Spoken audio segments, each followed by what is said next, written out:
10? Out of 10, how much do you understand DAO?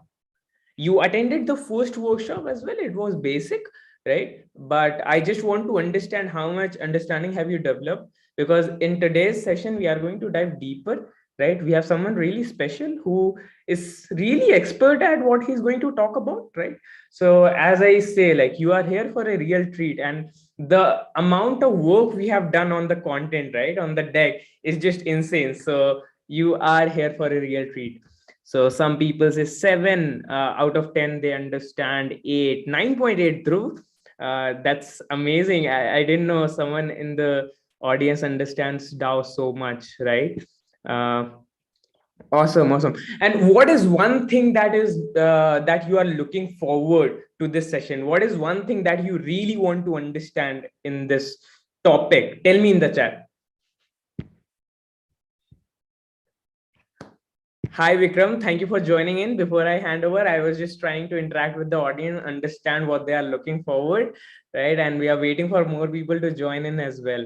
So I just asked everyone what they are looking forward to this session, and they are typing definition of DAO, governance, how to launch DAO and collect money for CSR objective, more technical aspects. All right.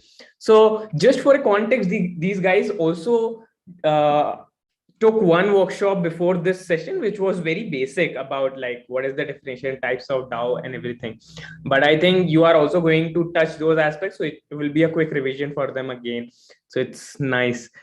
ESR DAO for crowdfunding, DAO needed to differentiate with others like DeFi, Web2 to DAO transform. All right, it's great. It's great that you guys already have something in your mind that you are looking forward to, and that's great. Now, few quick tips before I introduce the speaker and hand over the stage to him. As I always say, like, these topics in Web3 are little technical for people, new people who are curious, who are just learning. So make sure you are taking notes, taking pictures or a screenshot, right? So keep doing that, actively learn and keep noting down your questions. I'll put a Q&A link in the chat itself. So if you have any question while Vikram is teaching anything, just put them and we'll take all the questions in the end, right? So that was one thing. And don't forget to take pictures and share it on social media that you folks are learning Web3. You are learning about future, right? Tag GrowthSchool, tag Vikram, tag DaoLens, and it will be amazing to tell the world what you guys are up to, right? So that was it from my end. I won't take much of your time. Now it's time to start learning. And with that being said, I welcome Vikram Aditya, who is the co-founder and CEO of DaoLens. He is going to take session today. And in today's session, what basically he's going to cover is everything about DAO, like how do you make projects, how do you grow those projects, right? And what are the things that you have typed in the chat? He's going to touch on that. And the things that he's not going to touch, he's going to cover in the Q&A. So that was about it. Over to you, Vikram. Thank you, Uttam. Hey, everyone. Pleasure meeting you. I see 107 participants. Brilliant turnover. Let's kick over. Uttam, shall I start? Yes. Awesome. So I've been looking at all the questions that have been floating around. Some people say their understanding is 9 on 10 as well, and DAOs phenomenal. Don't worry, even if you like know nothing, we are going to keep it super, super friendly for a beginner, right? Like, so if you have no understanding, technical as well, just pay attention. There's a lot we are going to cover, but we'll cover it in a language that a 5-year-old can understand. So from there, I'll just start to share my screen. We'll do a comprehensive walkthrough of a bunch of projects as well together so that you get a hang of how things actually work. And we're not just fiddling around with theory for that matter. And we'll also have some assignments towards the end for people who are very curious. If you have any questions, please drop them in the comments. Some of my teammates may be on the call, so they will also keep answering in the meanwhile. And of course, towards the end, you will have me for the answer. I think the session will last somewhere around 50 minutes or so, give or take. And with that, just give me a confirmation if you can see my screen. Yes. Awesome. So let's start, right? Like we call it through the DAO's lens, right? And for an intro, I am Vikram. I'm the co-founder and CEO of DaoLens. Now, background-wise, I have a product and design background. Got into crypto in 2015, 2015, through something which was very much like this session that you are going through. Khan Academy was where I hit it off. Didn't really know how that would change my life. A lot has happened since then. Made my fair share of mistakes. For example, people who have understood NFTs, they know that the genesis of NFTs was something called CryptoKitties. I fiddled around with a lot of CryptoKitties in 2017, didn't really understand what they would lead to or how they would evolve into NFTs. Saw the very beginnings of DeFi. 2020, a lot of things happened. In 2018, DAOs were going after in a very different direction. There was this narrative of you change governments, overthrow governments. What I'm effectively coming to is like, if you go trace back my life over the last 7 years, I have been in the Web3 space, but it's not like I have never made mistakes. I have run into good things, have ignored them for good or for bad. And a lot changed when I joined Merkle Science as the AVP of product in 2021. Now, Merkle Science, for everyone's context here, is a crypto forensics and regtech company. Regtech as in regulatory tech. Imagine someone is doing a scam, some funds are flowing somewhere where they shouldn't be, you're trying to do something malicious, your behavior is suspicious. Imagine I have 1,000 Bitcoins and I'm trying to bifurcate them into 10,000 of 0.1 each. And then I'm just trying to like run it via a bunch of wallets and then again collate it. Maybe I'm trying to do money laundering. What would happen, right? And like, I want to talk about this in particular because the narrative in the industry, specifically in India and Southeast Asia, is primarily that Bitcoin is some sort of a crime or crypto is equivalent to things not ever getting tracked. And trust me, there is a lot that's been happening on that end. FBI, RAW, all of these use intelligence softwares where you can trace what's happening. So that's a little bit of context into how my career evolved. I left Merkle Science, paired up with Apurv, who's my co-founder. Given that we had all of this background of crypto over the years, we started talking to people. And I'll keep talking about how DaoLens came to us the end as well. It was not like an overnight idea. We maybe spoke to 400, 450 founders before we even narrowed down on a few verticals we wanted to start with. And I'm just going to talk about how my understanding of DAOs has evolved. In 2018, I had given up on DAOs. I was like, they're not going to go anywhere. You are saying you will overthrow governments, doesn't work that way, right? From there, today, I'm building for DAOs. I have been attending sessions myself. I have been looking at all sorts of narrative. There are people who come and say DAO has this problem, DAO has that problem. Very true, DAO has all that problem, but at the same time, there's a lot that's happening once you dive inside as well. So with that in context, I'm just gonna resume now. So imagine this session as you're trying to enter the decentralized world through the DaoLens. This is just how we depict ourselves. In here, you see people who are standing on this side of the lens. On the other side, there are a lot of people in the DAOverse. Those spaceships, they all represent people in their different DAOs doing different things. The other side of the world is crypto world. And primarily this session is gonna cover or like ensure that you pass through that lens to some extent, or you get to peek into the other side of the lens, right? So moving on to it, like what is a DAO? And I'm gonna move fast at times when I know that the topic has already been covered in some of the sessions previously, and I'm gonna move slow where we are probably talking something that needs a lot of attention. But I would really recommend, if you pay attention for the first 20, 25 minutes of the call, you will walk into any room henceforth and be probably the smartest in terms of how you interpret DAOs. It's not really about what all you know about DAOs. How do you interpret DAOs? How do you see them evolving is what really matters. So moving on, I'm going to keep the definition very simple. Very sorry, I jumped a bunch of slides. Yeah. DAO is simply a group of people with a shared ownership, right? That are together bound by a constitution in to make stuff happen. Let's look at the words that are highlighted. A group of people, very simply, that's what qualifies the organization. Shared ownership. Ownership of what? It could be anything. It could be ownership of real estate. It could be ownership of crypto tokens. It could be ownership of fiat. It could be ownership of metaverse piece of lands. It could be anything for that matter.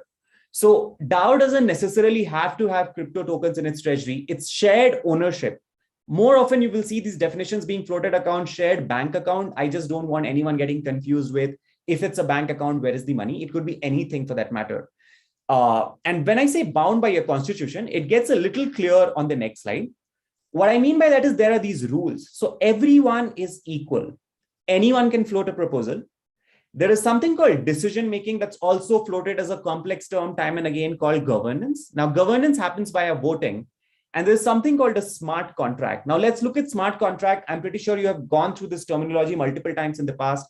But if I go in and put it simply, or the way I would explain to my sister who is younger, would simply be, hey, a bunch of conditions are put into place. Let's say the condition is if Vikram goes up 20 stairs, give him a reward. That's simply what you can codify into smart contract. So it could be simply saying if Mark deposits 50 articles by this date, pay him this much. And because it's a smart contract, you really can't change it. So you see, when I was talking about on the previous side that bound by your constitution, you can create any set of rules. And these rules, when created via smart contracts, ensure that you really can't change those decisions suddenly. If you have to change the decision, you have to go and take a buy-in from the entire community. Right now, everyone is equal. So that means there is no CEO, no board. You feel, let's say this room was a DAO that I'm sitting in. You feel that map that's sitting beside me, that needs to be thrown out and the wall should be red. And if this was a DAO, you could come make that proposal. If you are comprehensive enough, or if you convince me how painting that wall red is actually gonna benefit this room or our DAO in this example, the proposal would pass. Now I'm throwing a lot of words. What is a proposal? How does voting happen? We'll cover all of it. Just hold on. Now, before I move on, right, like based on whatever you have heard, a group of people, shared ownership, something like a smart contract, which is a couple of lines of code, which ensures that decisions will not be flipped at will. You can't really change something suddenly. I really want to just pause here and pay attention to what exactly do DAOs do. The saddest thing today in the industry is that most of the people interpret DAOs in just a few examples that are being thrown here and there. But DAOs go way, way, way beyond that. And let's just look at the types of DAOs and how the evolution has happened. Before we get into the exact categories, a very quick look at numbers. This is amazing. Like just interpret this. And I used to keep quoting what happened in 2021 because I know the number for that. In 2021, every day there were 35 DAOs that were produced. Remember, we are still on year 5 or year 6 of DAOs. Like the first DAO came in 2016, then nothing happened for a while because the first DAO collapsed. And then again, there are a lot of innovations happening now. This growth is phenomenal. There are these projections that go in and say that we'll have 250,000 DAOs by 2025. I don't know if that's going to be by 2025 or 2027 or 2024. But the thing is, DAOs are growing very fast. And for people who are of the business mindset, people who are early adopters, people who believe in that quote that the early bird always catches the worm, you will probably like have your ears up now. You're like, oh, there is an opportunity here, because still, trust me, 99.99% of the world doesn't know anything about DAOs. So you are here, you are very early to it. Very quick look at the numbers. There are like, this is again, like for people who understand business, 1 million in your balance sheet is like a huge deal. We are talking 2,000 DAOs with balance sheets more than 1 million. So many active users, right? And like a lot of it would start making sense. What do I mean by active users? As we start going into why is someone active and why is someone not really active, right? Like now let's jump back to the examples. We are looking at some of these DAOs. Now, ignore or forget everything you have understood so far about DAOs. DAOs could be a group of people, right? Like those groups of people could be developers. Often, like that was one of the first few categories of DAOs to come up. Developers would pool in and say, hey, we would just solve problems. Now, if anyone here knows, Mozilla Firefox was built by a community. You could go back then, there were no smart contracts and no proposals and all of these terminologies that we have been using. Mozilla Firefox could have been classified as a DAO. But again, you get the idea. A group of developers come together. One example is Gitcoin. It's a DAO where developers sit together and solve problems. Very sorry about that. Worker collectives. Now, Raid Guild is an example, and I'm just going to give one example because examples are not really what I want to show here. I do not want to flash 20 screens, 20 logos on the screen and just overwhelm everyone. But at the end of the day, workers, what do? They provide services. So Raid Guild as a DAO can very well be said that it's a service DAO. You can go asking for services. Now, services could be of anything. Hey, I want a video done, and someone from the DAO will pick it up. Hey, I want someone to come and help me write this document. A content writer would come and help you. It could be anything. It could also be things like, I want to help with travel. and I really don't know if Rate Guild does advise on travel or not, but the idea is like here, a group of workers have come together in what is known as a guild, and an example is just Rate Guild. So go explore it at your own time. Art collectives, one of the most often thrown examples is like, hey, you have a group of people who are coming together to purchase art in a very, very, very smart manner. What do I mean by a smart manner? Vikram doesn't know which art is going to go up or which artist is going to grow into someone phenomenal in 2-3 years. But there are people in the world who have that understanding. It's a collective of those people who come and say, you know what, this artist in Philippines is doing phenomenal work. Let's buy his or her or their art, right? And then the DAO will ask, why do you say that?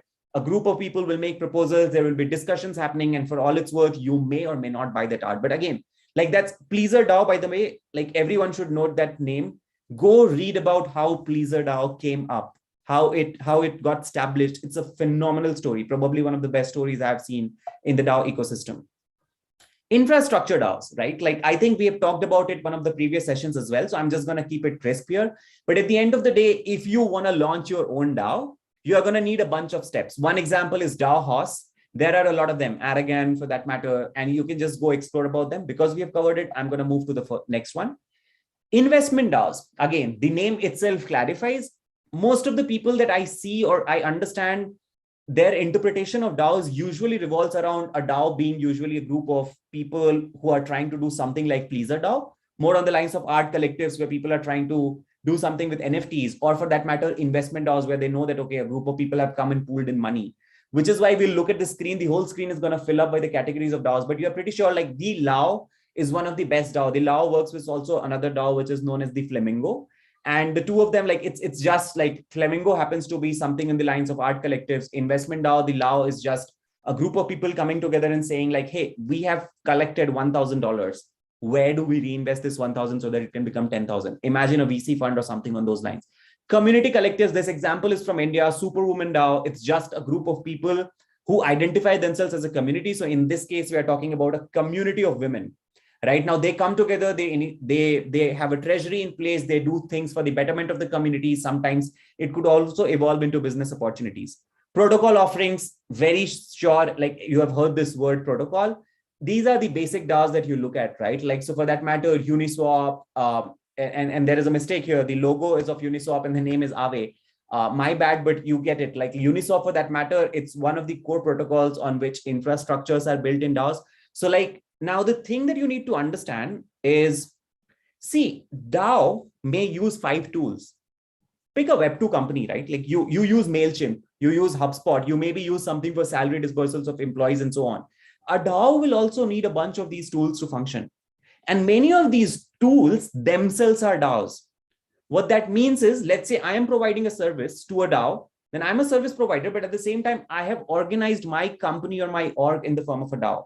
That's what I'm talking about when I say protocol offerings like Uniswap, or for that matter, if you go ahead, the screen just is taking a bit to load. Okay, we jumped 2 steps, but no problem. We'll just cover them. Media collectives, more on the lines of whatever you see in general in media. So for example, Forefront, Mirror is something you must have run into. It's very similar to website.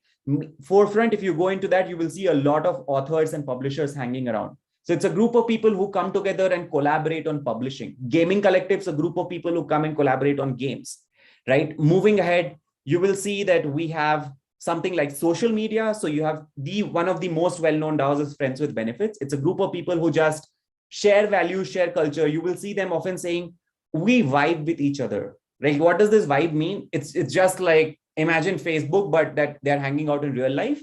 And they have some shared values, shared cultures. You could also have FWB India chapter, which means all people in FWB community that happen to be in India. And there are certain ways in which you can be a part of that, right? Like not everyone here can go in and say, okay, I want to join FWB. There are conditions to it. We'll talk about it towards the end.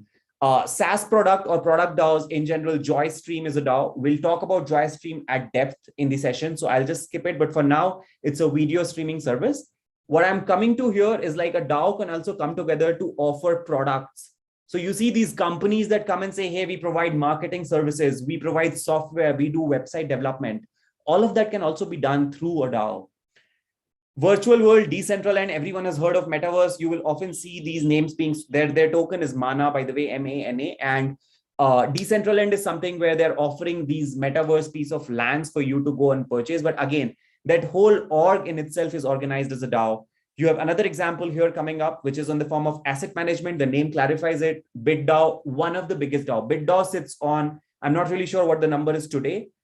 Maybe someone in the chat can find out and drop it. But you see, BitDAO sits on a treasury of $2 billion last I checked. It was sitting on, and the crypto has gone down, so maybe that number is a little lower now. But 2 billion in treasury is humongous. Like, I don't know of companies that sit at 2 billion in their balance sheet. Nomad communities, D-Travel, phenomenal one. Imagine Airbnb, but say Airbnb with a token of its own. So you have these hosts of Airbnb that say have a group of house in Barcelona in a locality, and they are like having this travel token. So when you come and sit in a house, you get this token called TRVL, and that token gets, when that token is awarded to you, you basically become a part of that DAO. So when you are staying in that Airbnb, you can change things about how Airbnbs in that locality behave. Imagine how cool that would be, right? Like you go into a locality and they give you the power to say, hey, you want to have a swimming pool here? Go make a proposal. If the rest of the locality agrees, we'll fund it for you, right? So you should go check out D-Travel. Trust funds, again, like something on the lines of legal. So I'm just going to like run through quickly here with all the examples. You will see there are trust funds, insurance providers. What I mean by that is like these are reinsurance providers.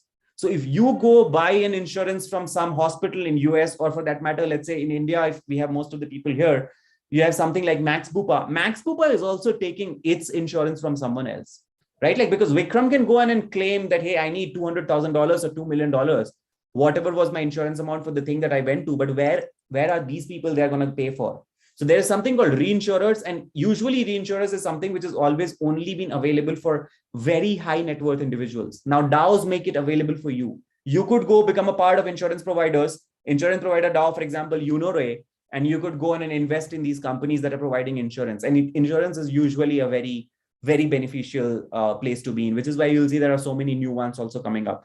Crowdfunding, Vita DAO, basically they go into research funding, fan ownership. I think we talked about in one of the other of Kraken, Crosshouse, and then where we were trying to buy a basketball team. But here again, we were trying to buy a football club, media entertainment, Steemit, which is very similar to DTube, Reddit, YouTube, and so on. You get it. Like DAOs are here, and they are not just an idealistic group of people doing something in their own world. There are real values associated with it. You can see so many things here, like you deal with services, you deal with products, you deal with assets, you deal with investments, you deal with travel, you deal with media, you deal with gaming, you deal with communities. All of it is covered here. So when you imagine DAOs, or when someone says that DAOs may start creeping into the domains that traditional companies operate in, it's not really that negative of a vision. Like it's totally doable. Moving on. Why are DAOs being seen as the future of orgs and work, right? Like, so I know we have covered a lot about it in the past, but I'm going to quickly go through and just reestablish a few things. Like, what is the difference between a traditional company and a decentralized org? In a traditional company, you have a board of directors that make decisions. In decentralized org, contributors make decisions. So imagine everyone here is gathered as a DAO. You can come and say, like, let's go invite Barack Obama to speak. And if everyone agrees to it, the proposal passes, and then the community, GrowthSchool, will be forced to go and invite Barack Obama for that matter, right? Like, so fixed benefits. Now, what do I mean by that? Traditional companies have fixed benefits. You will see, hey, here is your salary. Here is your ESOP. Here is your health insurance. I left Merkel Science or I left Sprinkler and my health benefits went away. DAOs are playing around with this idea of, can these benefits be perpetual? Which means if Vikram has contributed 1.5 years to a DAO, he will continue to have health benefits for the rest of his life. Imagine how cool that is. You work for 10 DAOs, and it's still an idea that's being fiddled around with because there is a lot of mathematics and economics in terms of how to keep it sustainable. But there are some real developments happening on that front. So like DAOs can go into, and you can imagine all sorts of benefits for that matter. Learning, DAOs can do that for you. You want to build something, DAOs have these community overlaps where you get specific grants. So let's say you wanted to build a startup, because you are a part of DAO, you will have discounts, massive discounts. Barely happens in any centralized company. In a traditional company, you are bound to one org, which means if Vikram is a product person, Vikram has to work on product.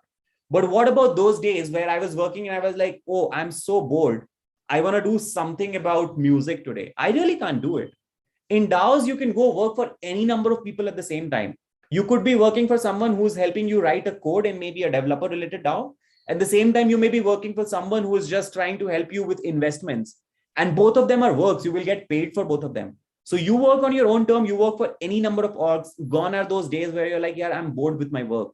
You could work on your own terms, which means you could work in the day or at night. You could go away for your friend's wedding. You don't have to go and explain why you are not in office on a Monday, right? Reputation from scratch, which means, let's say I join a new company today. I go and then join, pick any company for that matter. I go join Uber. Now, Vikram will have to establish whatever Vikram has done in the past, like, which means I'm being evaluated for the first 30 days or the first 90 days, or for that matter, for the whole of my stay in Uber. People are like, is Vikram a good person? Vikram doesn't look like someone who's great. No, this decision was stupid. I don't think he or she is smart. Like, right? There are all of these decisions happening. In DAOs, there is something called an on-chain reputation. Now, on-chain reputation is if you go work on 5 products that, let's say, hit $1 million in revenue collectively, that sits on your profile.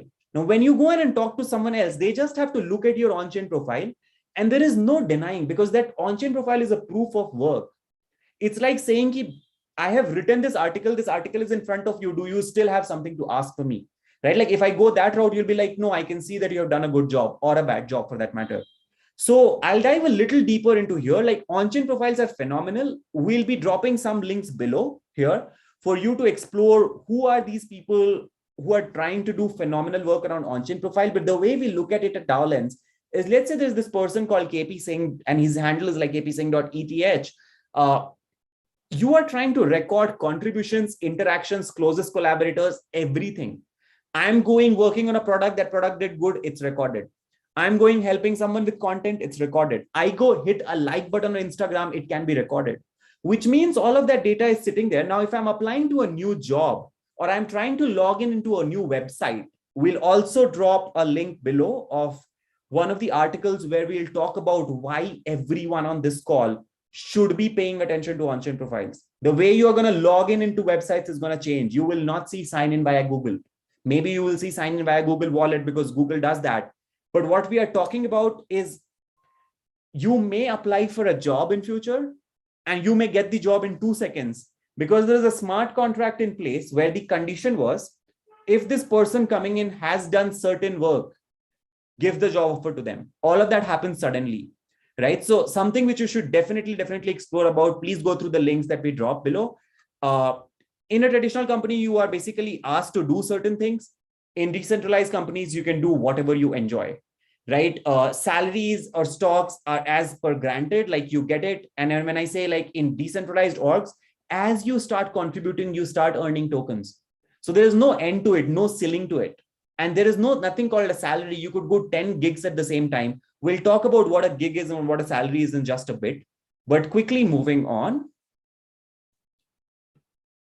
Yeah, you have something called employment agreement. Again, in decentralized orgs, you have something like tasks, gigs, and bounties, which changes the whole dynamic of what you're allowed to and what you're not allowed to do. Traditional companies have departments, teams, and managers. In DAOs, you will see the terms being floated around pods, sub-pods, or pod leads. The reason you need to be familiar with these things is because when I go in and tell you, hey, now after the session, go join a DAO, you'll see they're using these terms like council or core team. It's simply that, right? Like, I'm just trying to draw a parallel so that you're not lost.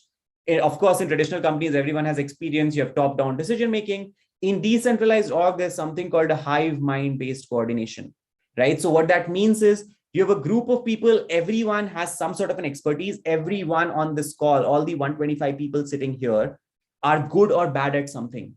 And they can just come and share it when we are trying to make a decision on something that concerns them or something where they have an expertise. That is brilliant, because that has never happened in a centralized org in the past, right? You can imagine all the benefits that come in when you start looking at that. You have promotions mechanism unclear. In decentralized org, the only promotion mechanism is contribute and you will grow, which means Vikram could go in and say, hey, you know what? I have been writing code for all my life, or I have been a digital marketer for all of my life, and I really want to move into sales. A traditional company is going to go in and say, Vikram, you have not undergone any training. A decentralized company is going to go in and say, okay, sure, here is a gig, do it. If you do a good job, a smart contract will pay you. and then that will sit on your on-chain reputation. So in future, when you go and again ask for something related to sales, you're more likely to get granted. Limited liquidity, immediate liquidity. Of course, if anyone has ESOPs, you get it. You really can't do anything until the company has gone and done an IPO. In DAOs, you have like tokens which can immediately be liquidated. These are not things which I am really fan of, because that is what paints DAOs in the wrong picture. A lot of people start coming in for the purpose of making just quick money. And most of these DAOs that circulate around that or create a hype around that are the ones that end up failing. But of course, you have revenue and venture-backed raise in traditional companies. In DAOs, there's something called treasury and an easy capital formation, because it's a group of people. Pooling funds is really easy. Like if you were to launch a DAO, you could raise more amount of funds. But the question is, should you be doing it? Should you not be doing it? That's an altogether different chapter. But that brings us to, how do you really enter a DAO, right? Like what happens? We've talked about so many things. Now I'm just going to talk about in specifics about what does a proposal look like? Why are things the way they are? For everyone who's not entered a DAO so far, you will see one of the following things. You could be running into a DAO that is gated or it's non-gated. Non-gated simply means you go join their Discord server and everything is public for you. That's the fourth category that you see here. Very simple to understand. But when a DAO is gated, something like friends with benefits, right? I was just mentioning friends with benefits like social media. They go in and say, probably today, I think the number is 75, where you have to go in and get 75 FWB tokens. It just proves that you are an owner of that token. Why is that important, or why may the DAO be trying to do it? It's simply a way of ensuring that you have invested in that token, which means you have a skin in the game. Now, tomorrow, if FWB goes down, that means my community is doing bad. And if my community is doing bad, I have all the good reasons to ensure that the community moves in the right direction, right? So you will see a lot of people. Also, it is to cut sure that like random people are not jumping into a DAO and doing nothing, or creating noise, or just observing and not creating any value, right? So you could have gating. Now, gating could be by tokens or NFTs or wallet addresses sometimes. It could also be by credentials. What I mean by credentials is like, we know of certain closed DAOs, which are like, hey, you're only allowed in if you are the founder of a company. So that is what I mean by credential. You should have achieved something that is again to like create a certain quality, and gated by contribution. I think we had cash from Super Team DAO, and in Super Team DAO, you really can't enter unless you have made a contribution. Like you have done something. It's just a way of ensuring that you are serious about joining that DAO, and you're there not just to have fun or for the sake of it. You're there to actually meaningfully contribute. Now, let's say you entered a DAO. It's very simple. You have a Discord link. If you have a token, usually it would go in and ask you that validate the token. I should really not be walking you through those things, because those are just simple clicks. So you will see there are these pop-ups that start appearing on your screen when you say join a DAO. It will say, hey, you have a token, connect your wallet, validate it. I'm pretty sure everyone here will be able to figure that out. Trust me, it's not really any wizardry. But let's say you enter a DAO. Now, what do you do? Right? Like what are you supposed to do? And here is where things start getting complex. You are supposed to scan through different channels and see where your interests align. You are supposed to go through the documentation. There are tons of documents that are there. When you say channels, you imagine like you're scrolling through hundreds of channels, and those channels may have no end. You find members in the community with relevant role. Basically, you're trying to find who you should take help from, who you should be pinging. You try joining DAO community calls. You're trying to gain social reputation. So if Vikram is in a DAO, Vikram is just trying to ping here and there to ensure that people understand who Vikram is. They're like, okay, I want to help Vikram. Right? Like find the projects or initiatives that you're interested in from project management tools. So a DAO may be using its own tool where they are like, hey, folks, here are the gigs that are listed.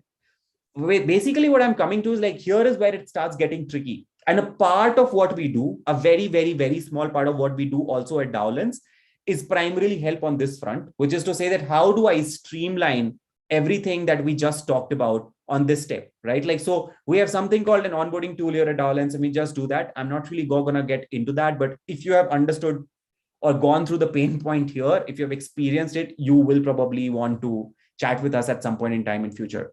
But moving on, I talked about floating a proposal. A group of people come together and float a proposal. What exactly is a proposal? How does it even look? Right? So we'll quickly look at a couple of examples, and then I'll show you something in real time. Gitcoin is a DAO. It's one of the developer guilds, developer collectives. Now you see, these are the kind of proposals that are floated on Gitcoin. So you see, it says that we here want to have radical public goods alliance, the third one, right? Like, so Gitcoin, someone made like, hello Shreyash, is just saying that, hey, here is a discussion that has been happening, and I think we should have an alliance on that front. I'll show you more examples. Nouns DAO, right? Like, look at these examples. Someone is saying, hey, Here is a proposal where we are saying that we should have a nouns explainer. Now, nouns is a DAO. And this person is coming and saying we should have an explainer for what nouns is for an ordinary folk. I'm pretty sure if you go dive deeper into it, it's a screenshot, so I really can't show you here. But if you dive deeper into it, they would talk about why it helps or why they're even coming to it. And at the same time, they'll come and say what should be the reward for someone who comes and goes and does it, right? So we'll move here ahead and show you how exactly do proposals work. I'm already here on this website. This is called Snapshot. Let's just pick any proposal for that matter. I just want to show you how does voting actually work. So I'm in this DAO called Proof of Humanity. Now you see, wow, brilliant example. I didn't even know this was here. So you see, clarify which Telegram group and Twitter accounts belongs to Proof of Humanity DAO. Someone was frustrated for some reason, they came. Now I dive deeper here. See, there is a lot of description. It talks about simple summary. This proposal looks to clarify the origins and support that come from the Proof of Humanity DAO. There is explanation for it. There is a lot of discussion that has happened on it as well. There are these different language explanations also for the people. And they are also like, hey, I'm talking about, you can add whatever details you want. But basically, if I scroll down, you see here it says cast your vote. I could go in and say, okay, I accept this as a change. I say, don't make it a change. Now you can see here how many people have voted. For some reason, the current result is not loading here, but it shows here how many people have voted yes or no. Like I could go in and click on accept change. It says vote. And you see, it says vote overview. I could just like, so I really can't vote. You see, the reason it says I do not have a voting power is because they probably need me to hold something before I can go in and vote about. But you get it. Like if I was a part of Proof of Humanity DAO, I would have the voting power and I would just go click on this vote and it would pass. It would just add one more. So go look at the examples here. Like I just go into Gitcoin. It says, hey, Gitcoin product collective work stream. Yeah, you see here, there are all the people, like 100% of the people have voted for it, right? Like, so this proposal is pretty much passed. But you can go in and say, like, I can go in and click on for, and it again says that, do I have the voting power or not? So it says, I do not have, I have 0 GTC. And if I hover over it, it says that, hey, you really need a certain amount of tokens, but you get it. Proposals are as simple as this. You can see who all has voted. Snapshot is a tool where you can just go play around with. You could go into any DAO and also like, if I'm a part of that DAO, right? Like I have the ability of creating a new proposal. So look, I can go in and create a title. So this is my title. I should just go in and add a description. If I'm adding more description, it's more likely to get passed. And of course, I can add any conversation that may have happened in the past for people to have context. And folks, here is where we have talked more about it in depth. Now, going back to where we were, how does voting work? Proposal was done, right? Like you saw, I had something called vote, or I really do not have the option of voting. It says like in DAOs, most of these DAOs have something called a governance token, right? Like now these governance tokens, once you have those tokens, so you saw that you really do not have that GTC on the previous example that I was showing. It basically takes me to that spot where I can go in and hold that token. And basically that token just empowers me to do certain things. It's like a club membership. If you're a member of that club, you have the rights to, of course, enjoy the benefits that come with being a member of that club. But at the same time, as a club member, you are supposed to give feedback. You're supposed to sit in weekly meetings and help the club become a better club. So now there are multiple examples of governance mechanisms, right? Like, and I really don't want to get into this. You will just get confused. But what I'm effectively trying to establish is that if you come and say that, okay, maybe when someone floats a proposal and there are 100 people in the DAO, 51 of them have to vote, it's not likely always the scenario. You have these different mechanisms. You have something like holographic consensus, quadratic voting, and many, many, many more. Basically, what happens is like I could maybe pick one quadratic voting. So one is a regular voting. If 51 people agree, the proposal pass. But in quadratic voting, what they come and say is like, what if Vikram goes and votes 2 times, right? Like nothing is stopping Vikram from voting 2 times, and Vikram maybe has some bad intention of passing that proposal. So Vikram just goes and clicks on vote and vote. How do you stop that?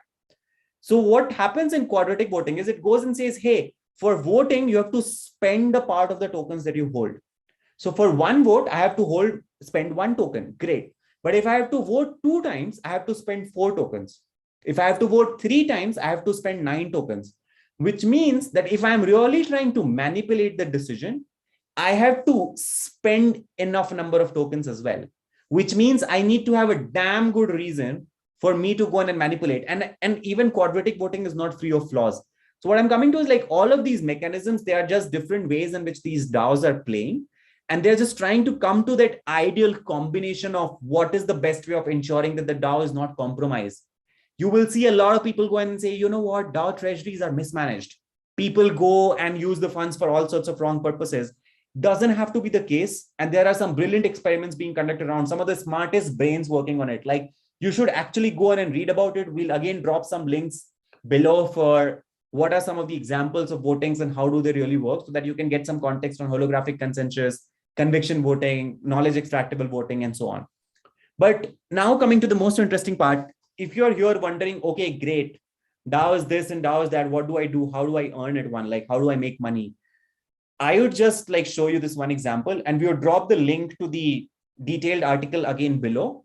But this person, just look at it, like take a minute to read it. It says that Teeb Wells became good at bounties. Now, bounty is a way of earning at a DAO.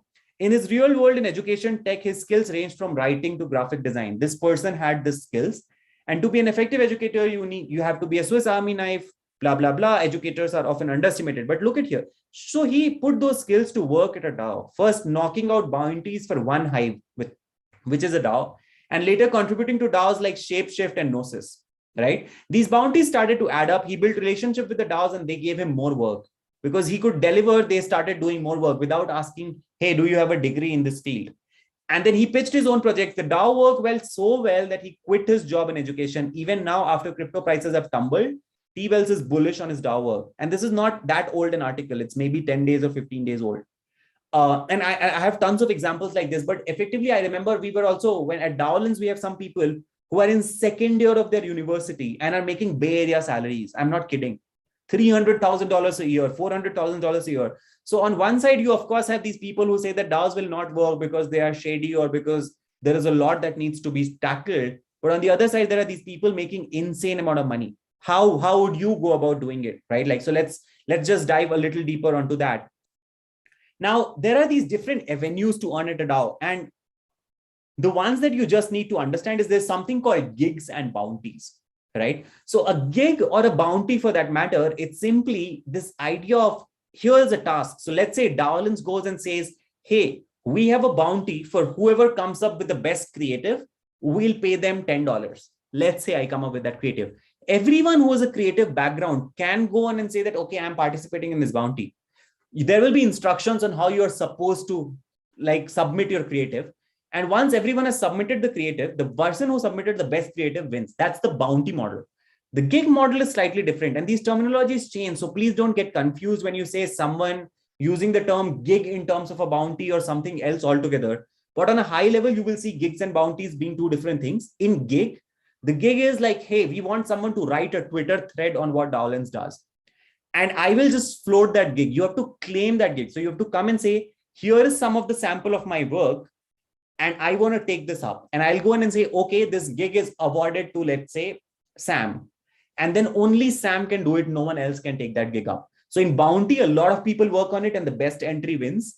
In gig, you are awarded that, right? Now, the second thing that you see here, tasks or proposals, you could very much just land up in a DAO and identify that, hey, I have been coming in all of these meetings and it's pretty shitty how we are taking notes. Why don't we fix that? So you go into the DAO and say, folks, I have a brilliant idea of how do we document our community. And I want to like get paid $500 for doing it. Trust me, if you go in and do it, most likely people are going to be excited about it because that makes the community better. And that's what I mean by tasks. So you can just go float a proposal saying, I really want to do this. And we just saw how proposals are floated. And once a proposal is like, let's say massive, like the proposal is to say that I want to have 10,000 followers for, let's say, DaoLens, Twitter. Maybe it is not just one task. So I'll break it down into 20 tasks. Someone will go fix the bio. Someone will go fix the banner. Someone will get a task of publishing 20 things every day and so on. So you get it. Like in DAOs, you really don't have to go in and look at bounties. You can just hang around, identify an area of improvement and go improve it. There's something called grants. Grants are very simply this idea of these communities coming and saying, hey, we are not big enough, which means, let's say I only have 100 people and I want to do 10,000 things at the same time. So we have a treasury. Whoever comes and write these lines of codes for us, we'll give them a grant to ensure that our ecosystem becomes better. It's more of like, I'm donating to you or I'm giving this as a gift to you so that you can solve the problem for us. right? So you can just go in and apply for a grant at a DAO. Grants are usually massive. Grants can be of the size of $100,000, $200,000 as well at times, millions as well. I've seen grants worth millions as well. You can simply go in and say, hey, Polkadot, for that matter, is a blockchain. You can go in and say, Polkadot, I want to do something which will help all of your users track their expenses in DOT tokens. I don't know if that is needed or not, but you should probably go look at what is being talked about in Polkadot. And if you have a legit problem, the community really wants you to go in and solve problems for them so that Polkadot becomes better. So they would end up giving the grant to you. And of course, you have full-time roles. Throw that myth out. DAOs are not just for freelancers. DAOs have people on fixed salaries too, which means Vikram doesn't know what Vikram will do 2 days later, but Vikram's role is to ensure that the community runs smoothly. So these people in this case, of course, if I take a participation in a grant or a gig or a bounty, I'll get paid. But for a full-time role as well, there are people with fixed salaries, humongous salaries for that matter, $100,000, $200,000 college kids, right? Now, let's join a DAO and I'll just take you to a few examples of how do you go about doing it. So I have 2 examples and I'm going to move a little quick here because we have talked about a lot of terminology. So this website here is JoyStream, right?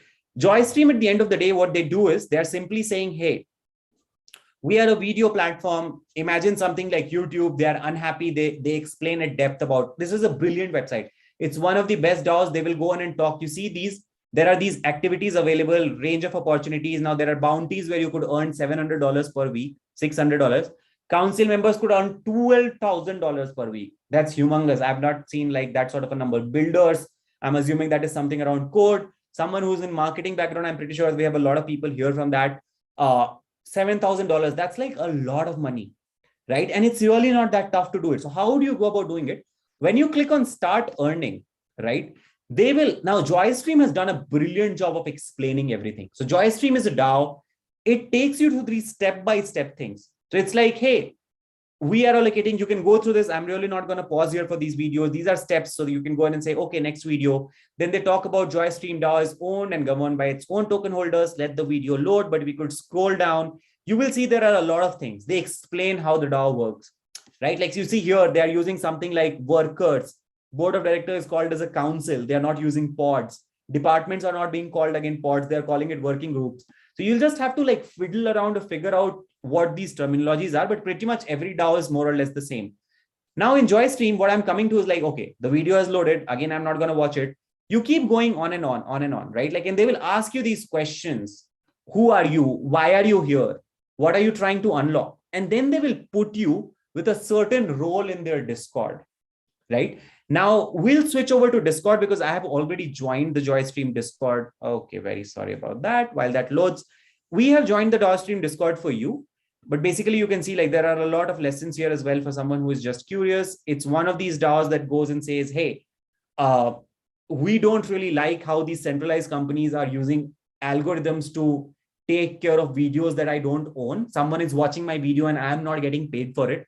The company is getting paid for it and then they pay me for a revenue or a fixed revenue. How do you go about incentivizing people? So you go add a video, they'll pay you for it. You go watch a video, they'll pay you for it, right? I don't know if you've heard of terminologies like watch to earn, play to earn, and everything. But okay, great. This is loaded. So I don't know where there is JoyStream, but let's come here, right? Now, if I were you, of course, this will have a process. I have entered the server here, so it looks very different. There are a lot of channels here, a lot of unread messages for me as well, because I think I checked it 2 days back.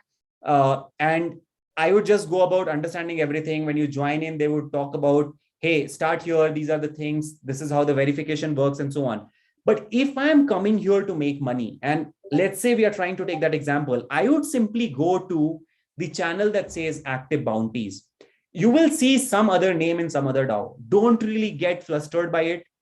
Just understand a DAO only has certain ways of a task getting done, right? So unless you are a full-time employee, you probably will have to go the bounty right. Like now, let's say I go into the bounty right. I see that, okay, there are a lot of discussions happening here. You need to pick up a reward. Great job. You need to pick up a reward. Let's pick something from here. Okay, it says here is a bounty that was created for someone. Let's say I click on that. It should ideally, okay, great. So we have landed here on JoyStream, right? Like, let me take a step back before everyone starts getting confused. And you see here on the left side, there are these proposals, very similar to what Snapshot is. There are no proposals yet, but basically JoyStream has their own ways of drafting proposals, right? JoyStream has their own place where these council members hang out. So I am not a council member, so my name will not show up here. There are these bounties. Now these bounties are categorized. So see, there is this bounty called create JoyStream short intro video. Great. Let's say I want to do it. I go inside. It tells me, now here is where it gets tricky. See, it will have all the descriptions. Create a short introductory animated video about JoyStream, which you can use before the video we upload on official JoyStream channel using logo stream, blah, blah, blah. They have given the assets you need to use. You can source JoyStream graphics here, right? Like now here are the ways of submission. Video must be uploaded to Atlas. They have given the link to it where you need to upload. Then once you've uploaded it, you need to create a forum thread with a brief description of a video and a link to it, right? And when you submit your work, you need to provide a link to the thread on the forum. So here is a link where you will go and just provide a link to the forum. I could go to this link. I'm not really sure what's in this link. Let's see. I go here, I copy paste this link, and it should ideally have been hyperlinked, but it's not. Okay, great. You see now here, there are 0 replies for now, which means no one has submitted it. Looks like it's a new bounty. It's very likely, but you see 500 words on the importance of a DAO. Let's say there is a thread on this. There must have been a bounty for it. If we scroll down on our previous screen, okay, it's taking forever to load, but once, okay, great. 500 words on the importance of DAO. This person named whatever, Lama, Yama, this person has come and given 500 words on the importance of DAOs. This other person has also come and replied to it. But basically, if Vikram wanted to submit it, I would just go in and say, here is why DAOs are important, right? And I may have maybe drafted it on my own Google Doc or something, and maybe I'll go in and submit it here and create a post. Now, once this post is created, that is exactly what they were going to go onto this forum and post it. Once it's submitted, once the bounty closes, the JoyStream people will review it.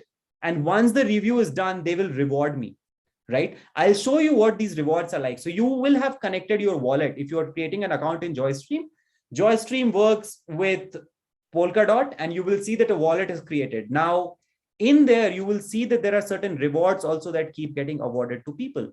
See, great job. You need to pick up your reward. And basically, here is a link. So you need to go on this link and create your reward.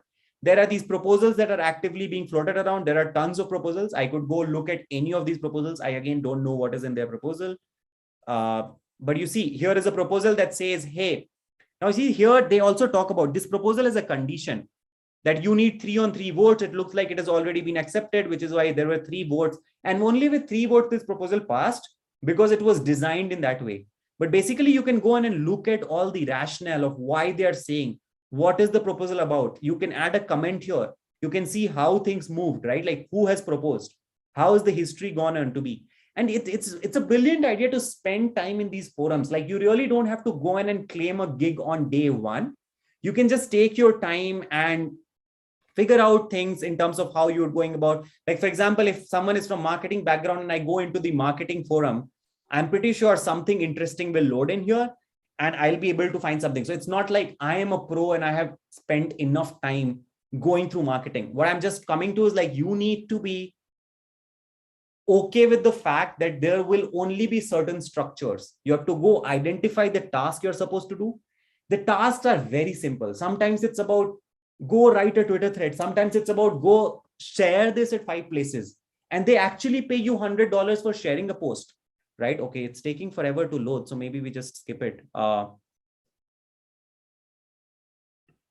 don't know what's up with the website. It should be fast. But anyway, I'll come back to our own presentation because it will just waste a lot of our time otherwise. But you get it. One thing that I would add here is like, you will see that you're not eligible for doing all sorts of things on day one, which means there are certain tasks that are only available for people who have earned certain reputation. So Vikram as a newcomer can't come and say, hey, I'm going to change the bio of your Twitter profile, because Vikram is no one. Vikram may be someone notorious and he'll go in and put something shady there. So Vikram just has to create that reputation. Once Vikram has earned certain points, and that may be a point, you can go about creating that. You can just go about creating that thing, which is in the form of like, hey, now I'm eligible for claiming this gig or claiming this bounty. I think we are running a little behind schedule, but no problem. We are okay.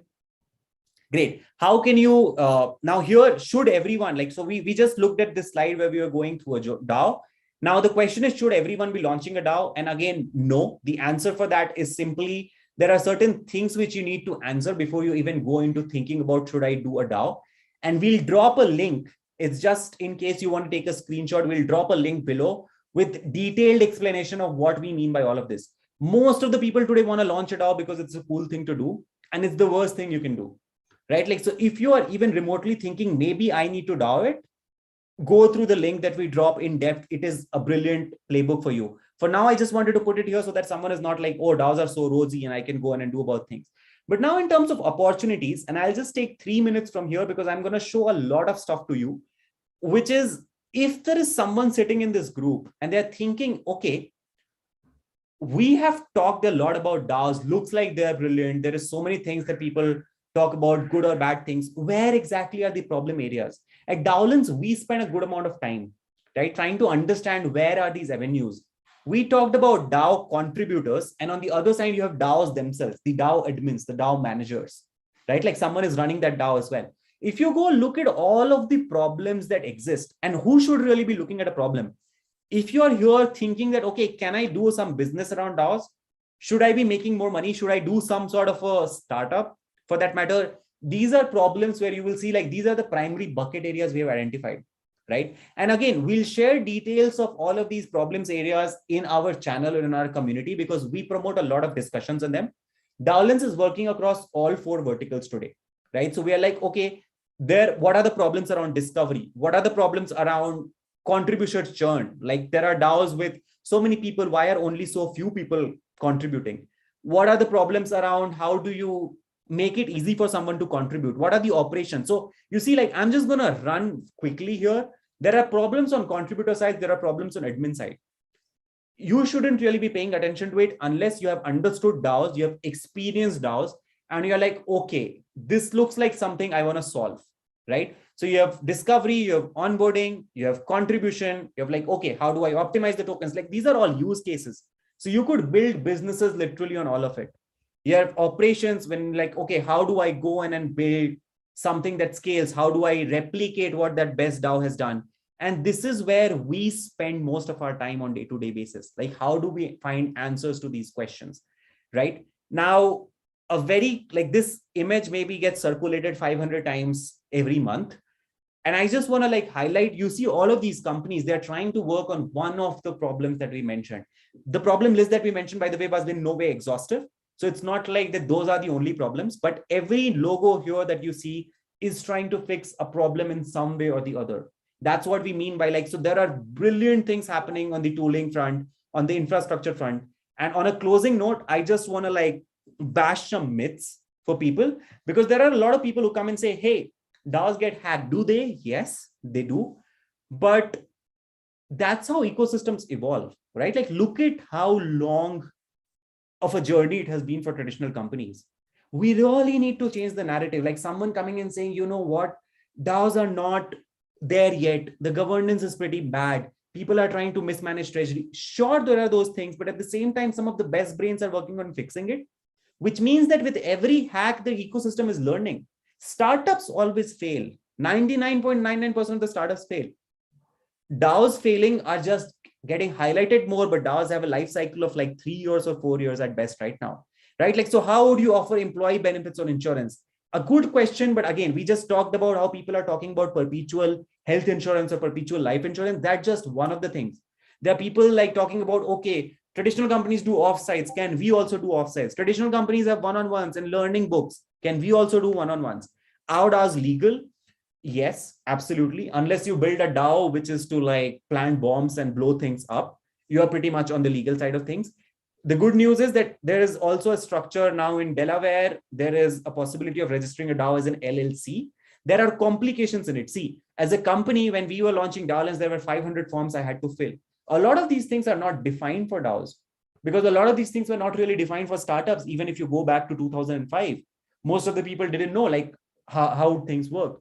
So everything that you see, every problem that you see, remember that graph 8.8x increase, it should really be seen in a very positive way, because there is work happening on all of these fronts. It's not really like people come and say crypto is volatile, own DAOs get affected. I work with DAOs where people are looking at how do they decouple from crypto. Crypto is brilliant. We'll drop a link again below for someone who wants to understand why everyone in blockchain ends up talking about tokens. Without tokens, you really cannot have anything that blockchain promises. Crypto is volatile, won't DAOs get affected? Sure, they will, right? Like they do. But at the same time, that's where DAOs realize that, okay, having a dependency only on crypto is not, so can we have alternative ways of having our treasury? And I'm working with some of the DAOs which are like, okay, we really don't care about this. For that matter, there are still the equal number of proposals getting floated around. So that is something which is super inspiring. Like go look at it, so many people building on it.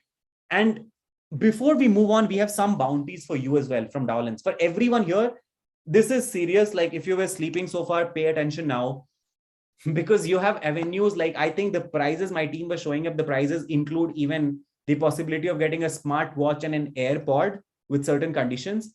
And at the very least, you will have prizes like 5,000 rupees, 7,000 rupees for submitting these. The simplest thing you need to do is go to discord.gg/DaoLens.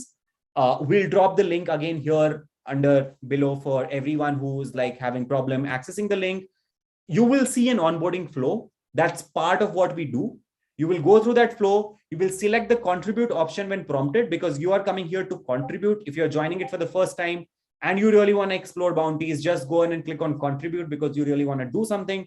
And you will see a channel where there are these bounties listed, right? Like there will be all instructions, what you are supposed to do. We just went through it on JoyStream. You will see a very similar, it's much simpler of a format that we have for you, but you can move ahead and go do it. To further understand better, like a lot of these problems that I talked about, if anyone here is curious about, yeah, you just showed 4 problem areas: discovery, onboarding, contribution, and operations, but you didn't really tell us what exactly are the venues. I want to launch, I'm excited. We are discussing everything on our community calls on a day-to-day basis. And that's pretty much it. Like Discord is where you want to hang out. DMs are open. You can of course reach out to me on my Twitter. Very, very, very excited to look into questions. And I'm very sorry, but I think I overshot by like 5 minutes. Uttam, over to you. It was insane. Like it was so power packed. I could not, like, no one could actually go away for a while because you were just dropping value bombs. And like you can see in the chat, like, wow, great session, LFG, best teacher. So great job. Love the session, Vikram. Thank you so much. Like right? People are very, very, very kind, and it means a lot. Like otherwise you are talking in a screen, you really don't know what's happening. I could see these pings coming in, but let's again like make the most of the next 25 minutes. Any questions? If anyone is any confused, I saw someone raising hand midway also. Uttam, I don't know how this works. Help me figure out how do we go. So there are 6 questions on the Slido link. I'll quickly read them and you can answer. And then if we are left with some time, then we can take few questions from the chat as well. Yeah. So the first question here is, does voting in DAO cost you a certain amount of token? I guess you have already covered that. For fresher job of SD in DAO or Web3? Yeah. This is a question by Ritvik. How can someone get a job in DAO or Web3? I guess that is what. Okay, great question. I'll just answer it for you so that you're not lost. If you are a developer, looks like that's what you're asking. Go to any developer DAO, go to Gitcoin, the name that I mentioned, and trust me, just start looking for developer DAOs. Just Google that term, you will see a bunch of them pop up. Go to their bounty board. I'll make it very clear for everyone. If you are new to DAOs, right, don't think that you are the worst person in that room. You really have to just go into the meeting, hear what people are saying out, and just message them. They're very supportive. In Web3, I'm blown away by the thing. Like someone in a community will help you for something you would have never expected. You go in and say, hey, I don't know how to go about doing this. And this random person from Indonesia is like sitting on a midnight call with you, trying to answer the thing for you. So what I'm trying to do here is like, go to any developer DAO, go to Gitcoin, hang out in their chat. What you really don't want to do is just go in and say, folks, I need to make money. Like spend one day interpreting what's happening, identify one point of contact, and then look for that gig or bounty and go about doing it. I hope that we have dropped the link below of the article that talked about how that person, that screenshot that I said went about doing his bounty. You exactly need to do it. Like do 1, do 2. There is nothing like a bad problem. Like DAOs manage their treasury poorly at times, but sometimes DAOs also understand that you really need to engage the community. So they are very keen on you coming and saying that, hey, we need to do this. If you are good at storytelling, you need that skill for people to get convinced that, okay, you as an SD want to do like a web page, go in and say that, hey, I'll tell you, if you're an SD, go in and let's say you do front-end development, go tell them for every community call, I'm just going to take a part of your Notion and publish it as a publicly readable website. I don't know if any DAO is doing it or not. Go propose it for a DAO, and a DAO is most likely going to be sure we have not thought of it. How much would you pay, like charge for it? Go say something, $500, $200, start small, deliver it, and you will get the hang of it. That's simply how you start. Awesome. So this is done. Yeah. You can actually read and pick the most relevant question. Sure. What are you looking for from a candidate from this cohort for the product manager at DaoLens? Some proposals to penetrate that role. Awesome. The first thing you need to do is just hit on the apply button, the job description. We really recommend you to go read the job description. But pretty much at this point in time, like I'm going to throw a random analogy. We are trying to build Facebook in 2004.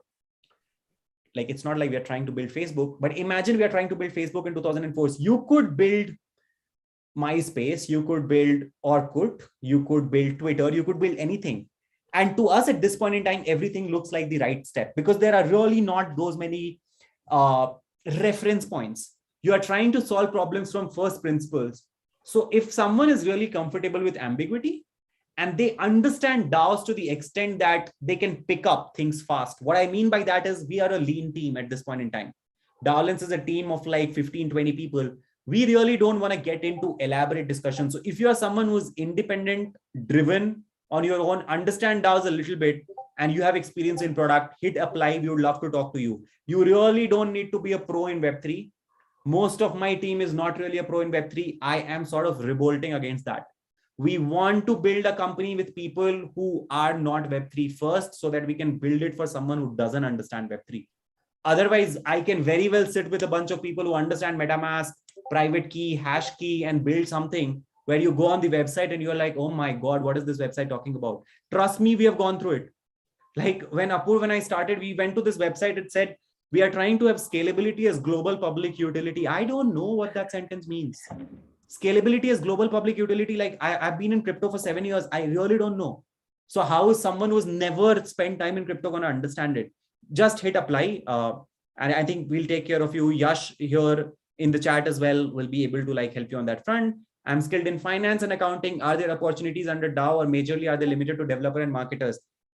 Sir, you have opportunities on all fronts.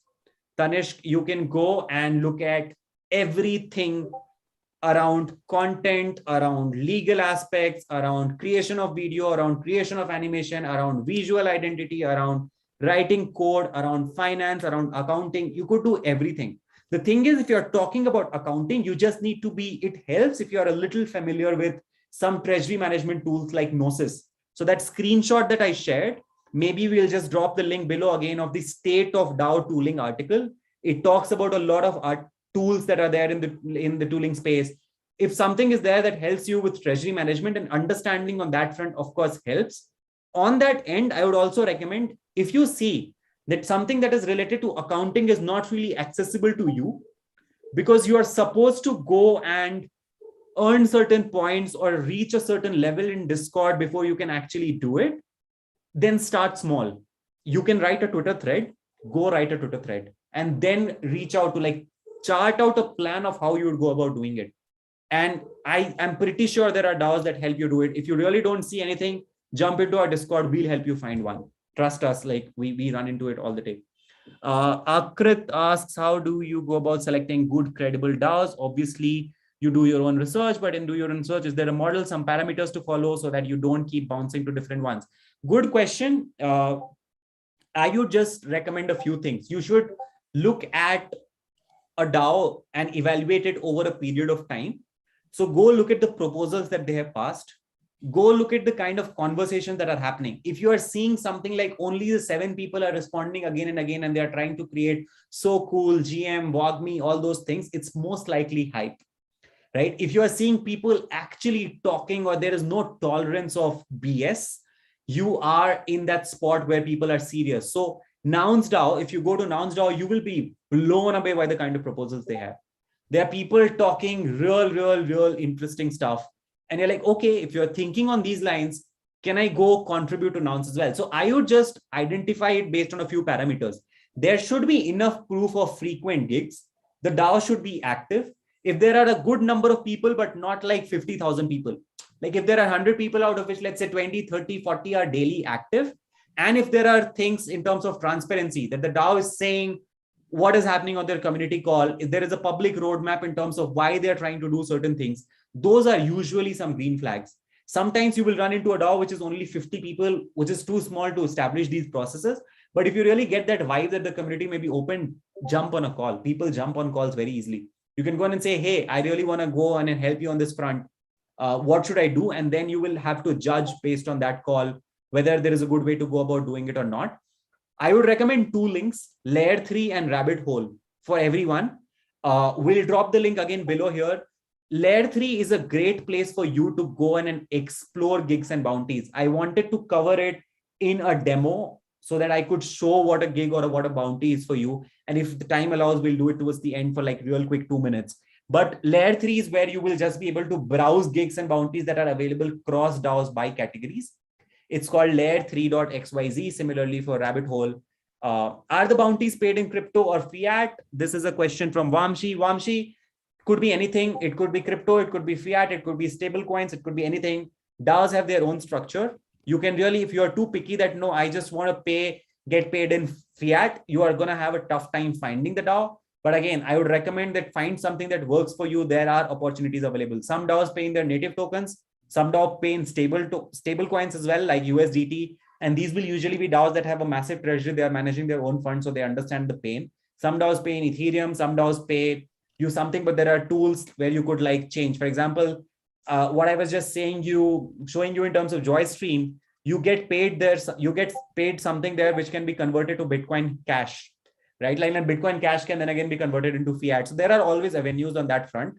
Don't worry about it. There are tools that convert your crypto and deposit it as fiat into your thing, your wallet or your bank account. Nanda Gopal, who decides what type of voting mechanism should be adopted for a proposal voting? Yeah, so this is more in general something that DAO adopts. A DAO comes and says that we'll follow quadratic voting, or we'll follow quadratic voting and holographic consensus, right? So what I mean by that is it could be a mix. It could be either or. And honestly, like Vitalik from like who Vitalik for behind Ethereum, he came and said that there should be no token-based governance altogether. So now the world is flipping and people are talking about what does it mean when you have no tokens for governance. And there are some people talking sensible stuff, some people just speculating. But what I'm coming to is we are still too early in that journey. You will probably see governance get changed a lot or improve a lot. There are things happening in terms of this is a governance mechanism, that is a governance mechanism, threats here, threats there. It will all come to maturity gradually. But to your question, a DAO will make it clear what they are doing for their own voting, which is why, and if a DAO doesn't, we have tons of examples of that DAO, people drop out, which is why when we go in and deploy a solution at DaoLens, we go in and say, hey, have you asked whether Rohit, for that matter, knows what the proposal system is, and does he or she or they understand how it works, right? Like, so DaoLens is primarily also involved in that, where we can like make these things visible to people. So when you are coming in, you know what is the governance mechanism that they follow, so that you are not left around in the blank space. Can you make a change to a smart contract if enough people vote on it? Yes, you can. It's exactly how. So smart contracts are very tricky, right? Like smart contracts are where most of the hacks also happen. If a smart contract has a loophole, you can really hack it out, which is why now smart contracts are being written and like they're being scrutinized a lot. But to your question, yes, you can, if the community agrees. It's usually tough. Like, so you need a damn good reason, a damn good storytelling to convince most of the people. And for some things like smart contract, the community can go in and say, you know what, for all proposals, we will pass it when 51% people agree. But for something like smart contract, 90% of the people have to agree. Like, there could be these clauses, but again, it varies from DAO to DAO. Rohit says, what according to you is the gap in creating new DAOs in entertainment industry? Rohit, there is no gap.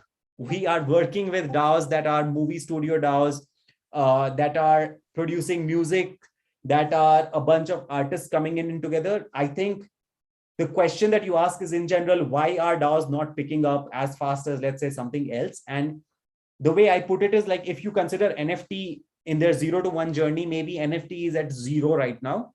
DAOs are maybe at -2.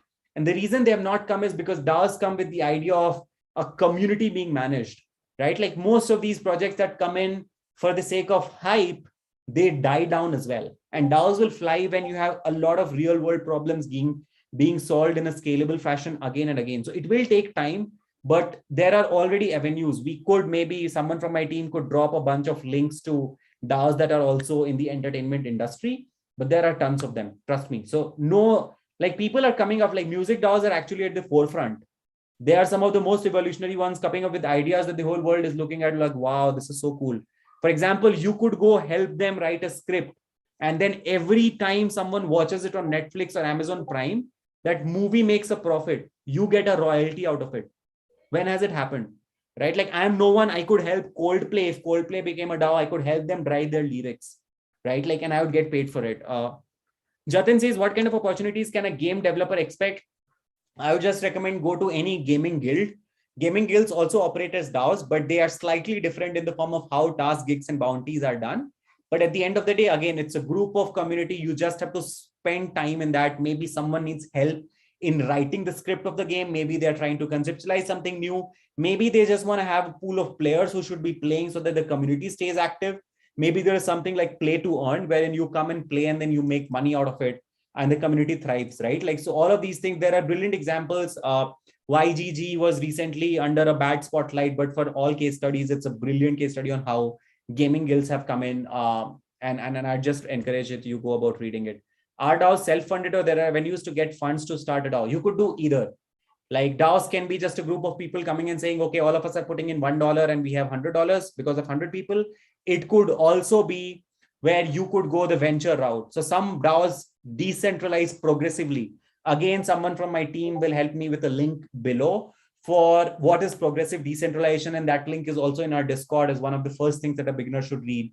But basically, Jesse Walden, he goes and talks about how you should not really decentralize on day one. And what that means is if you're not decentralizing on day one, you probably need to go a venture capital route, or you are just being creative and you're saying that, okay, I'm raising funds through DAOs, like DAOs are investing into DAOs. So it's totally possible. You could do anything. But if I could just add here, like DAOs usually prefer if you are not really letting the power collate into one hand. So let's say a VC comes in and invests 5%, like takes 5% ownership. They have 5% of the votes. They could influence decisions. They usually don't, but they could. And that idea doesn't usually sit well with the core Web3 community. How do you see Indian business cases for DAOs that can scale? Some DAOs are popping up now. I know a bunch of people who are working on brilliant teams, folks from IIT Delhi, Mumbai, SRM and all that. Like they're coming in saying, hey, we are trying to do infrastructure. Now, infrastructure, I just want to pay like 10 seconds for you to explain infrastructure. Infrastructure is when you're building something and you enable people to build on top of it, right? So like I am doing something and people can come build on top of it. For example, Twilio, TWILIO is a company. It built an infrastructure offering. Venmo as a company was built on top of Twilio. Anyone who uses Venmo by default uses Twilio. That is what infrastructure is. Twilio laid out the infrastructure. Someone building on infrastructure could build on top of it. It's brilliant. People are very actively working on that front. In terms of DAOs, the one name that definitely comes to me, you have all met Cash from Super Team. Super Team is doing a brilliant job in terms of the DAO space. I have also seen some DAOs, like there is a music producing DAO, Hummit from India, which is run by my very close friend Prithvi. And you have some of these examples, like I talked about Community Collective, like Wonder Woman DAO and so on, but still very early days for us. In my understanding, when the West wakes up, or when New York and San Francisco is awake, DAOs just blow up. Like the amount of activities go very high. Is there a DAO that is already operating 100% autonomous? No, it will still be a while, but I'll name the DAO that you should look at for like that comes closest in my view to keeping things on chain, right? Like, so most of these DAOs still operate out of tools like Airtable, Notion, because come on, like we are on year 3, year 4 of DAOs. It will be a while before everything is built on so that things can work seamlessly on chain. But this DAO that you're talking about is DX DAO. right? So again, Yash, maybe just drop a link below of how DXDAO works, or like how people could explore what DXDAO does. Again, it's available in the resources in our community for beginners to learn. DXDAO is the one name that comes to my mind.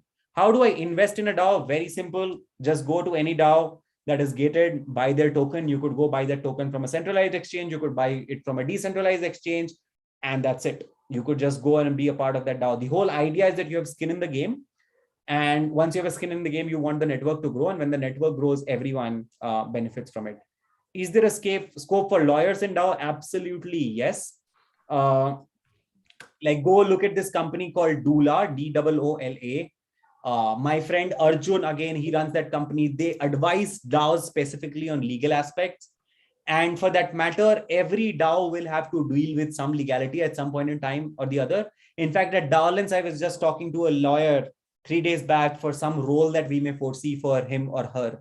And it's like you obviously will have a lot of avenues. You could just go in and make it clear for people as a legal person there that, hey, this is what this law that has been passed means. And like, trust me, the community would benefit from it. So there is no dearth of opportunities. Like, unless you are trying to be hyper technical, you are someone who like pushes satellites to space, like sends satellites to space, then probably we'll have a tough time finding a gig for you. But if you're thinking of anything around regular products and services, there are tons of opportunities for you. Uttam, do we have time to like quickly share the screen for layer 3? We have time. We had communicated till 9:30. We can go till 9:35. Okay, great. I hope you can see my screen. Can you just confirm? Yes. Okay, great.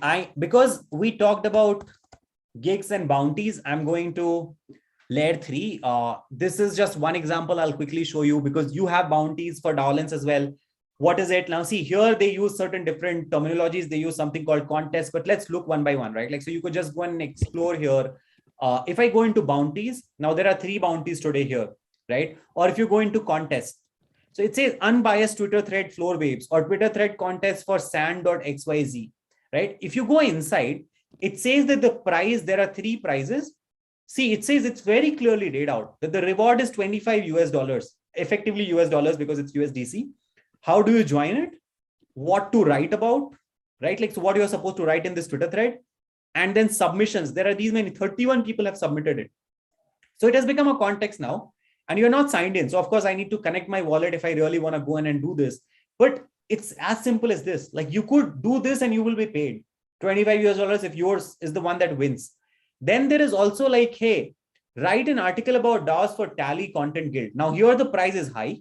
It's $500 and USDC as in again, but US dollars effectively, if you just go with the stable coin concept and says, write an article or DAOs for Tally, category writing, what we are looking for, right? Like, the ideal candidate is like, there's a spelling mistake here, loves to write, has a point of view, examples of prior Tally content. And now you can apply here, right? So I can just go about applying, and then they will ask me a form to submit the links to the work that I have done in the past. And then this project can be assigned to me, right? You could go browse all the communities where like Dune Analytics has 2 contests going on. Zapper has 3 bounties going on. Aave has 5 bounties going on. So this is how you go about doing it. And I would really not really even come to a platform like this, because they are also sourcing it from somewhere. So once you become seasoned, I would just go to a DAO. Like I for example, let's go to this DAO Shapeshift. I came to Shapeshift. It's one of the most complex DAOs I have come in, and I really don't like how things are structured here. It's very, very, very confusing. We are working with Shapeshift for that matter. But if you just go here, I hope I can find the bounty. You see here, bounties and jobs. If a DAO is nicely built, you will see bounties in here, right? Like, and you can just go in and see that, okay, new task has been created. You can apply your claim. You can go to that website. Most likely you will end up on a tool that the DAO is using to have all of these bounties listed. But again, every bounty, every task, every gig will have the details of how do you go about doing it, right? I could go look at all of the DAOs that I'm a part of, and I would never recommend it. It's my job to be a part of these many DAOs, which is why you see so many of them. But effectively, every DAO that you see, like even in DaoLens, when you come here, you will see that there is a bounty page, right? And in here, there is bounties, and we just publish it fresh in a channel for you so that you're not confused with all the messages that is coming in. You will be able to see what the bounties are, what exactly are the instructions, and so on. If you run into any questions, like there are bounties on 2 fronts. research and content, and we'll ask you the question. When you are onboarding into our server, you will go through a journey before the server unlocks for you. There are tons of things like what is the first prize, what is the second prize, what are you supposed to do, where are you supposed to do, how are we going to be judging, when are we going to be announcing, and so on. So super excited to see how all you, like how everyone here fares. And if we complete these bounties beforehand and like we receive a good participation, trust me, we are going to launch many more bounties. So that's all that I wanted to talk about. If anyone has any questions, or anyone from the Growth School team wants to talk about something, I hope this was a little bit fruitful. DAOs are ambiguous, but you will hang on, you will be able to survive. Awesome. It was pretty intense. Folks, why don't you tell in the chat how was the session, and just thank Vikram if it was valuable to you. Yeah, and while people like, wow, I love the comments. It's always a pleasure going through it. But I would just recommend one thing, right? Like I run into so many conversations. Like I am trying to build DaoLens today because I believe that DAOs will thrive. Why will DAO thrive? We talked about a lot of articles, but it's simply this idea. See, anyone will always come and say, hey, there are these problems. If you go on and someone says that there is a lot of ambiguity, there is not that much of governance, things are not on chain. Sure, they are not on chain because DAOs are a baby. You teach a baby how to walk before you teach them how to learn, before you teach them how to skate.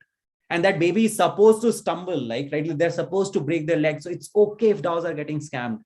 It's the idea that a group of people can come together and make stuff happen, right? Like it was a big slap on my face in 2018. I was like, DAOs, kabhi, like they will not thrive because you are coming and saying, hey, replace governments. In 2016, the first DAO collapsed. Back then, people were talking about, let's take this to the moon. And then like, okay, wow, you're talking about it in the wrong way. Now people are coming and sitting, okay, how do we come and build a software product out of it? Right? Like people work because they work out of passion. They work because they believe in the vision. You enjoy it. You could be doing 2 hours of music production.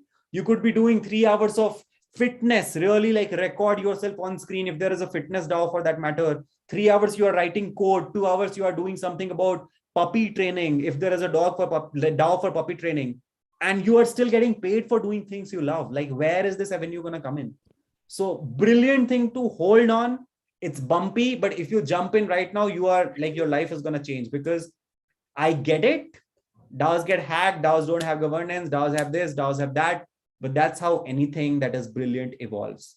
On that note, I would just like to close this. Over to you, Uttam and team. Yes. Thank you so much. That was pretty nice.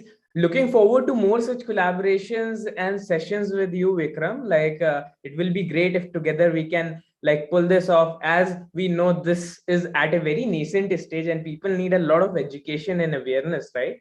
And we at GrowthSchool do that thing for a living, right? So looking forward to more such collaborations to help people, and we have got a great response, and I hope everyone is going to join DaoLens community, and you can interact with Vikram daily there and with Yash and everyone. So yeah, that was it. Now we come to the end of the session. Thank you, Vikram, for doing this. Thank you everyone for joining on a Sunday evening. You could have been anywhere in the world partying and doing anything, but you chose to come here to learn something. So